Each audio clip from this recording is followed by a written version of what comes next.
1909 was the day the Petticoats swarmed the Capitol. On April 13th, thousands of women descended into Springfield for the, quote, largest lobby day in the history of the state legislature, according to the Illinois State Register. And they were coming because on April 14th, there were going to be arguments given about the right of women to vote. The Illinois State Register wrote, quote, pattern-hatted, aggressive, confident, smiling representatives of the fair sex stormed the Capitol. The capture was complete. The army of petticoats came asking votes from women. All right, this is, so reports claimed that 500 women boarded trains in Chicago, leaving early in the morning, around 10 a.m., and arriving here in Springfield around 5:45 p.m. They stopped in many cities along the way: Joliet, Bloomington, Lincoln, Atlanta, and at many of these stops, women spoke on the platform. In Bloomington, it was reported by the Illinois State Register that the women, quote, mounted trunks and boxes onto the train and addressed a large gathering. Jane Addams, all right, this is sometimes good and sometimes good. Right. What am I doing? All right, Jane Addams was on the trains, as was Catherine McCullough. She was the first woman justice of the peace in Illinois. And there were many other prominent women, staunch supporters of equal rights. Mrs. George Carleton, who was the wife of the general manager of the train, had her own train attached. All right, Stephanie, I don't know what I'm doing here. There.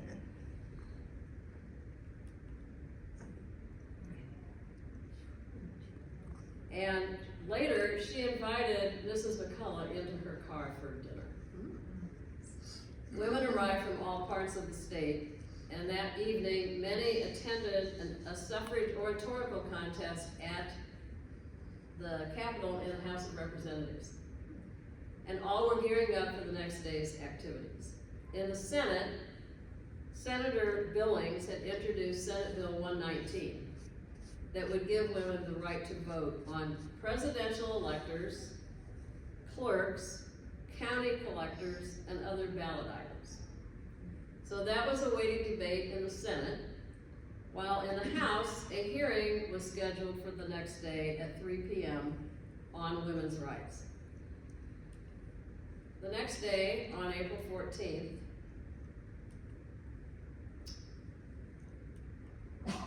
Susan Lawrence Dana hosted 115 women at her home, and the newspaper actually listed all 115 women who were on the train and at Susan's house. Jane Addams attended. Here's obviously Susan's home. And others included Bessie Bradwell Helmer, who was the assistant editor of the Chicago Legal News, the first legal journal in the West, which had been founded by her mother, Myra Colby Bradwell, who was the first woman in the U.S. to formally apply for admission to the Illinois bar in 1869, which was refused and quoted as refused on the basis of her sex. However, in 1890, acting on its own motion, the Supreme Court of Illinois did approve her original application. And in a significant move, in 1892, she was actually allowed to practice before the U.S. Supreme Court as well.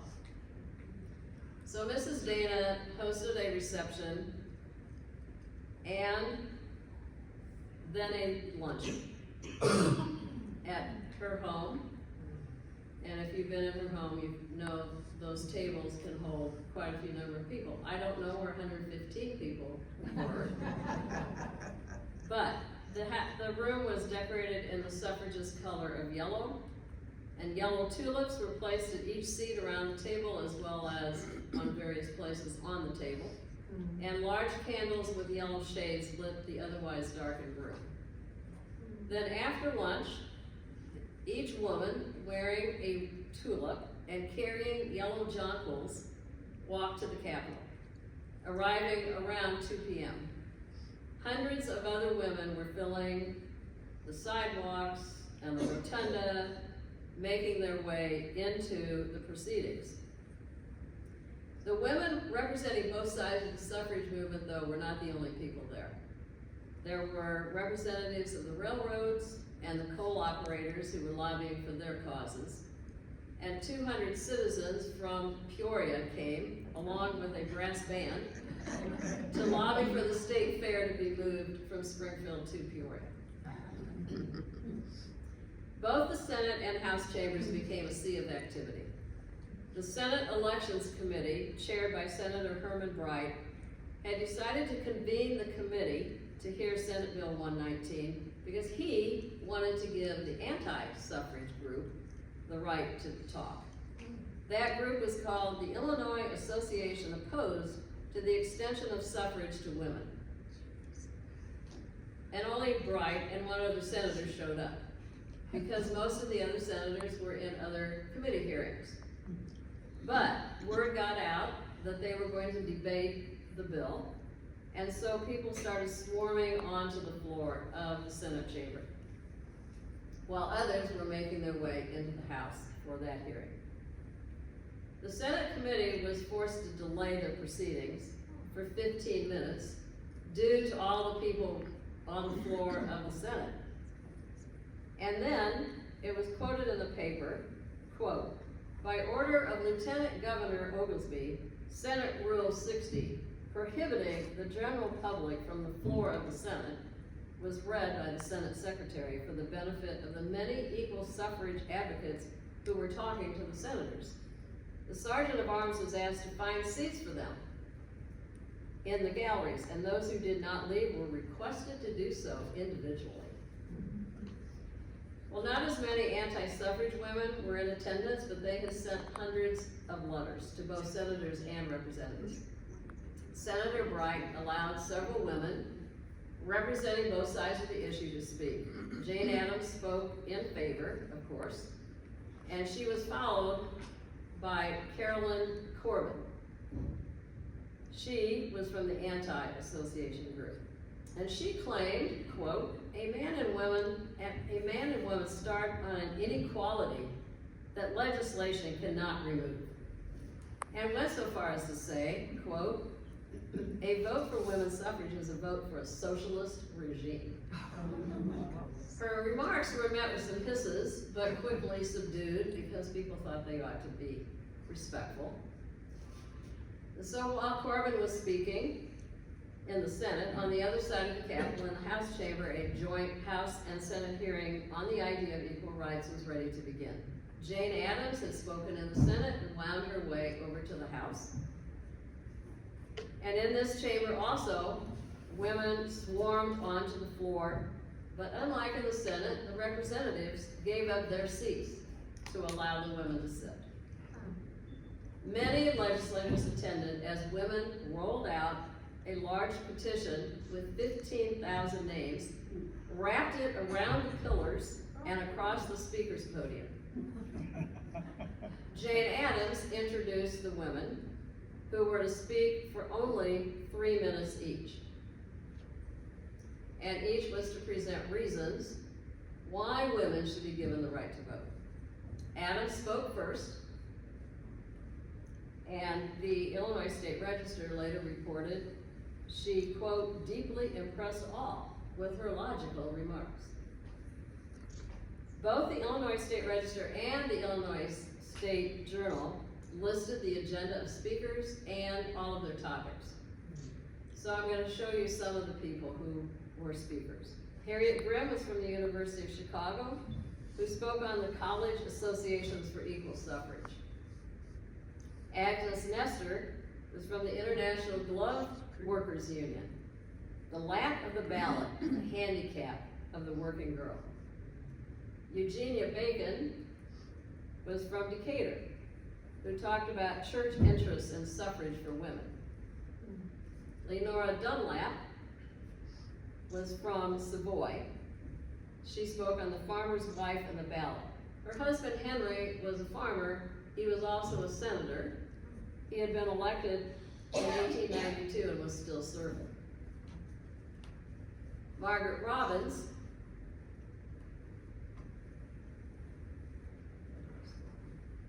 sorry about that. Margaret Robbins, come on, Margaret.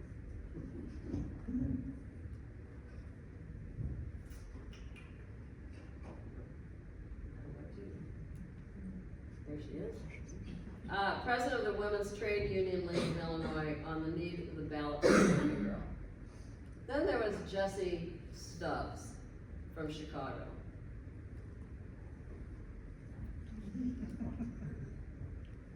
I don't know what I'm doing wrong,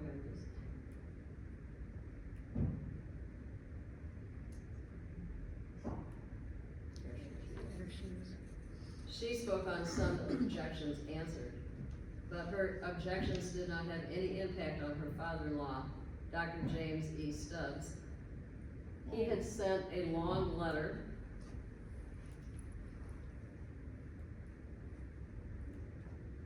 I almost feel like I should come over there and just do this myself.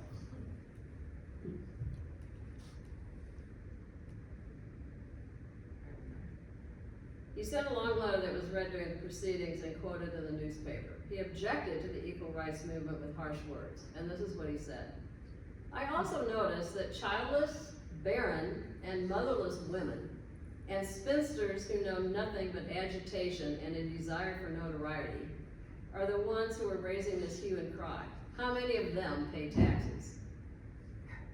At times, Adams had to gently tap a speaker on the shoulder if she went past her allotted time.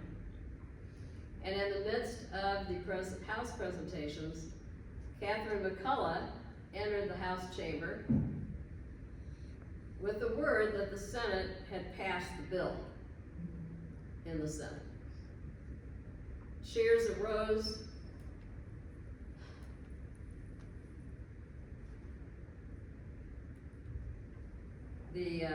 So McCullough comes in and tells them they passed. Cheers arose, gloved hands clapped, and women waved small American flags. Interestingly, the Illinois State Register applauded the work of the women, and they supported the right to vote. And they called for people to consider what they had been thinking for too many years.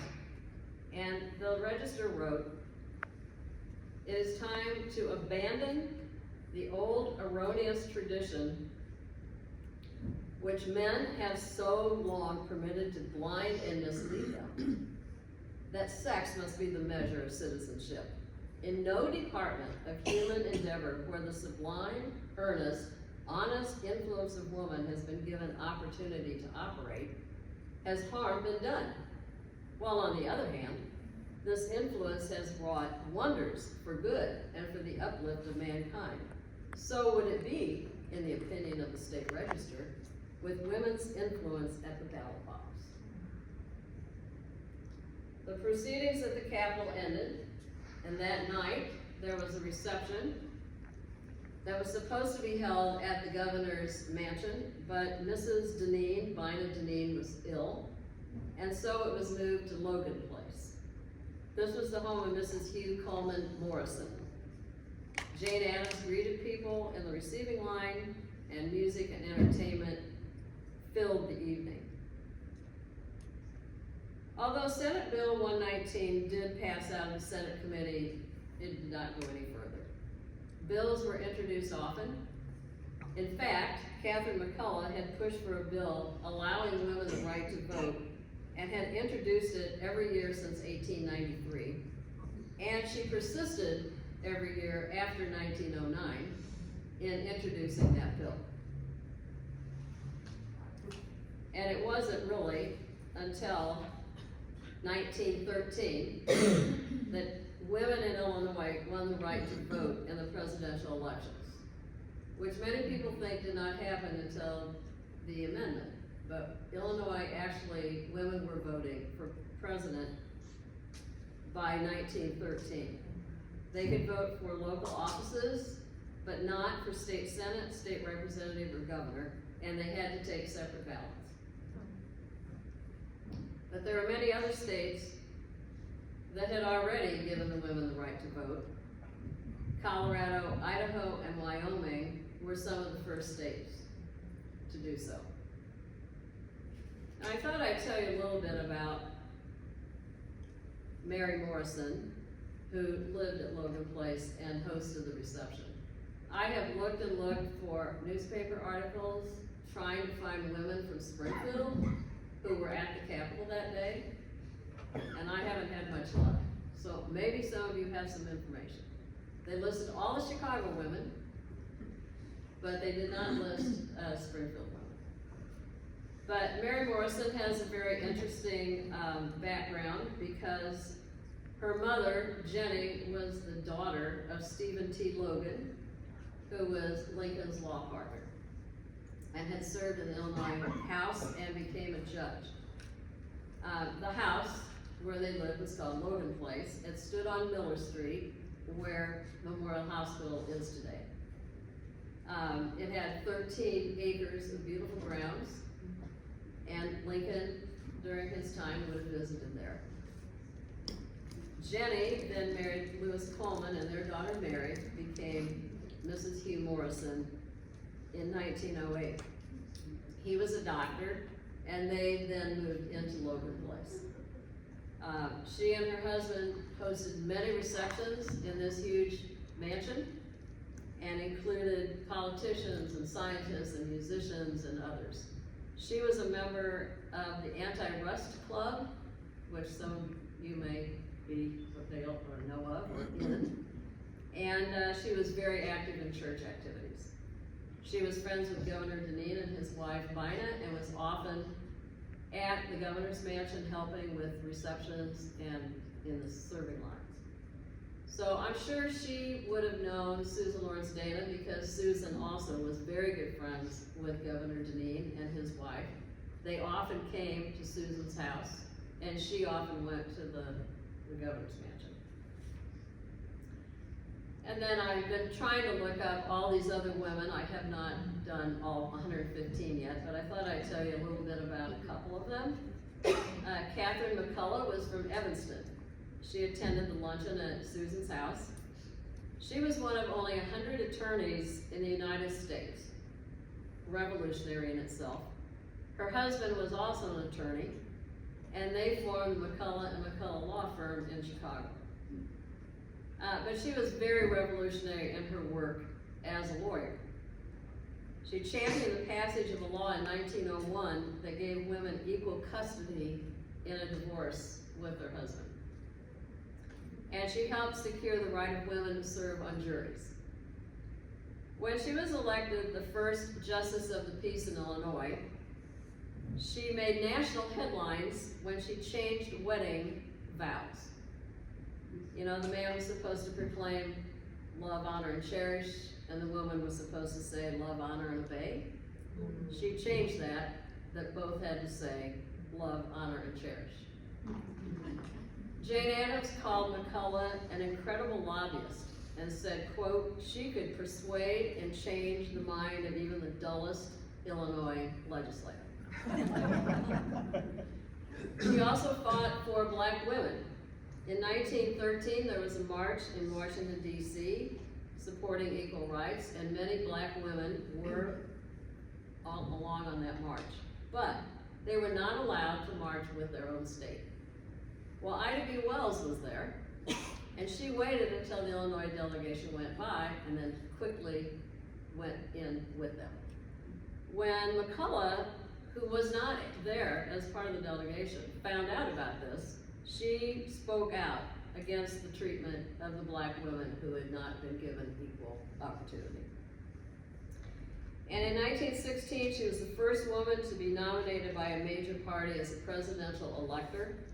She led the Democratic ticket in Illinois, winning 950,000 votes, by far the most ever won in an election by a woman to that point.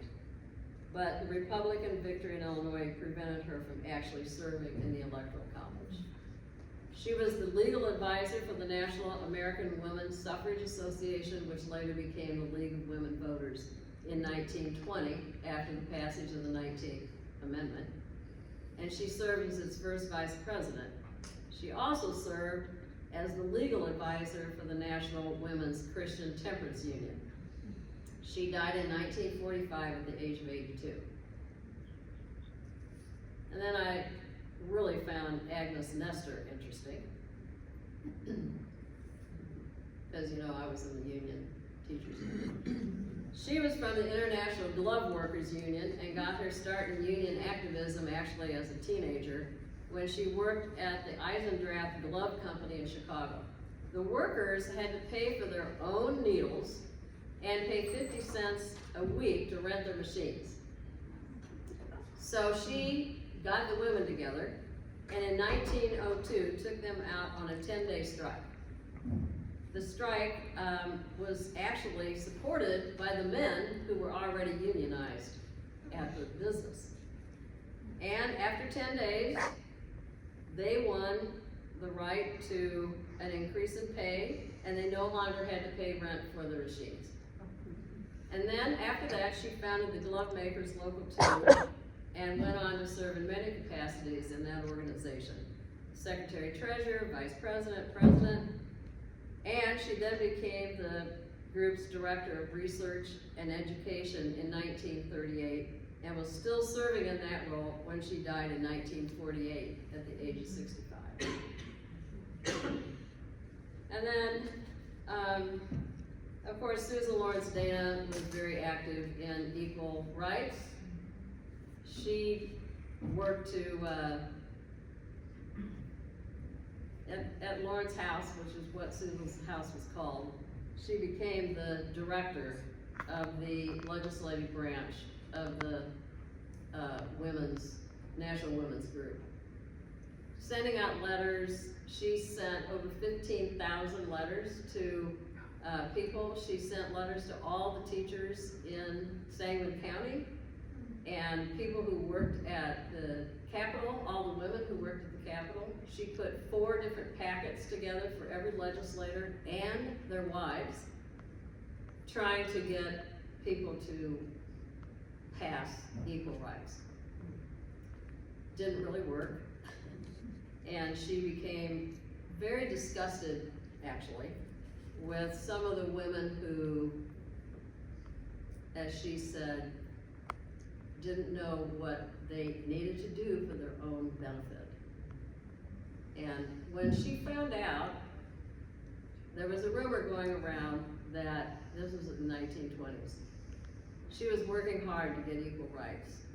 And a rumor came to her that the president of the National Women's Organization had said that they were going to start their own political party.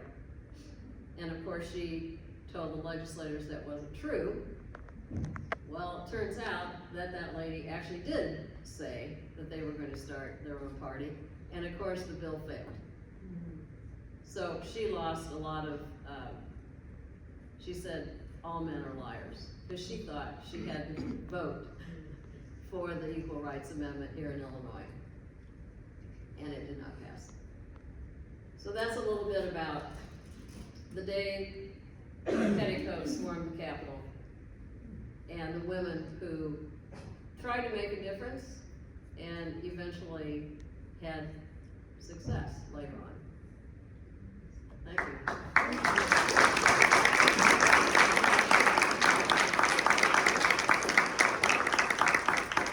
Maybe others have some other information, or if you have questions, I don't know. There's a lot to do in research. I just have many questions about that day. Like, when did they all go home? I know there were a lot of trains. There were a lot of trains in and out of Springfield all the time. Where did they stay? Did they shop? Did they eat at the restaurants? What was around that they went to? Who did they stay with? And there were some men who participated in the day and the activities, so. But it's just interesting that the newspapers here were very interested in all the women from Chicago, but didn't seem to, I don't know, maybe not very many women in Springfield went to it. I have no idea. Any comments?